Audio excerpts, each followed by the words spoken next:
சுவையான வெஜிடபிள் சேர்க்காத ஈஸி சாம்பார் பண்ண போறோம்.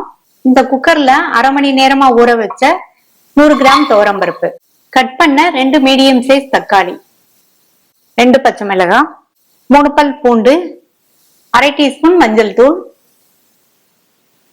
1/2 கப் தண்ணி சேர்த்திருக்கேன். மிக்ஸ் பண்ணி விட்டு மூடி போட்டு ஸ்டீம் வந்ததுக்கு அப்புறமா வெயிட் போட்டு மீடியம் ஃப்ளேம்ல 5 விசில் வரட்டும். இந்த பவுல்ல 3 டீஸ்பூன் சாம்பார் தூள் எடுத்து வச்சிருக்கேன். இது கூட அரை டீஸ்பூன் தனி மிளகாய் தூள் சேர்த்துட்டு 1/4 கப் தண்ணி, இத கட்டி இல்லாம கரைச்சு ரெடியா எடுத்து வச்சுக்கலாம். இப்ப எல்லாமே நல்லா வெந்திருக்கு. இத ஒரு பருப்பு கடையிற மத்த வச்சு நல்லா மசிச்சு விட்டுருங்க.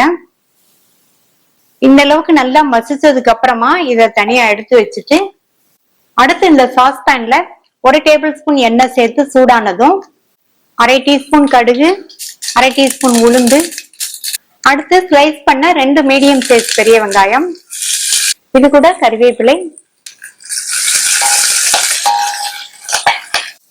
வெங்காயம் 2 நிமிஷம் வதங்கினதும் இதுல 1/4 டீஸ்பூன் பெருங்காய பவுடரை சேர்த்துட்டு மறுபடியும் லைட்டா மிக்ஸ் பண்ணி விட்டுட்டு நம்ம மசிச்சு வச்ச பருப்பை இதுல சேர்த்துக்கலாம்.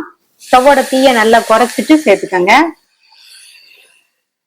மறுபடியும் ஸ்டவ்வோட தீய கூட்டி வச்சுட்டு 3/4 கப் தண்ணி சேர்க்கிறேன்.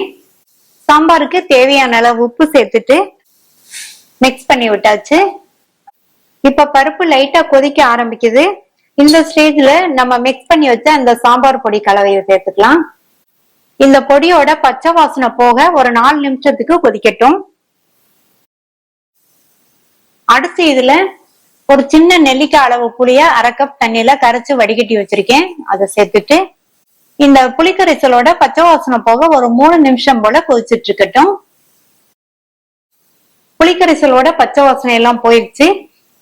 இது கூட வறுத்து பவுடர் பண்ண 1/4 டீஸ்பூன் வெந்தய பொடி சேர்க்கிறேன்.